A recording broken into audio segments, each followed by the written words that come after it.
La nomination du docteur Khalilou Sylla à ce poste de responsabilité au sein de la CEDEAO intervient à un moment crucial pour l'agriculture, pilier essentiel du développement. Ce secteur fait face à des défis persistants, équipements obsolètes, insécurité et volatilité des prix des intrants et des produits. Malgré un PIB global de 686 milliards de dollars en 2020, la sous-région souffre d'une forte dépendance aux importations agricoles et d'une insécurité alimentaire croissante touchant 247,4 millions de personnes en 2021. Sa désignation à la tête du département des affaires économiques et de l'agriculture est ainsi perçue comme une opportunité majeure pour revitaliser le secteur agricole de la sous-région. Tous les jours, on entend les partenaires dire oui, vous avez une politique agricole, mais la question du changement climatique n'est pas prise en compte. On refait cette politique.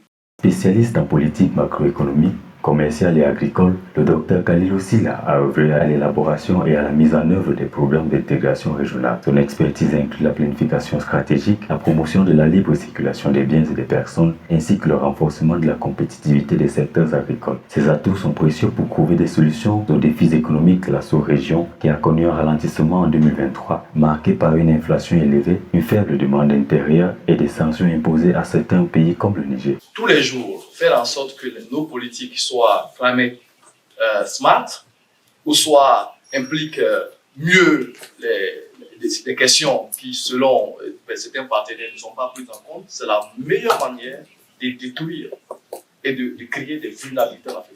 Le nouveau commissaire des affaires économiques et de l'agriculture se concentrera sur le renforcement de la résilience économique et alimentaire de l'Afrique de l'Ouest. Ses principales priorités consistent à accélérer la transformation agricole, à promouvoir la sécurité alimentaire, à stimuler le commerce régional et à renforcer la compétitivité des économies de la CEDEAO dans un contexte de crise mondiale et de changements géopolitiques. Ce que je dis pour le gouvernement est valable pour nous.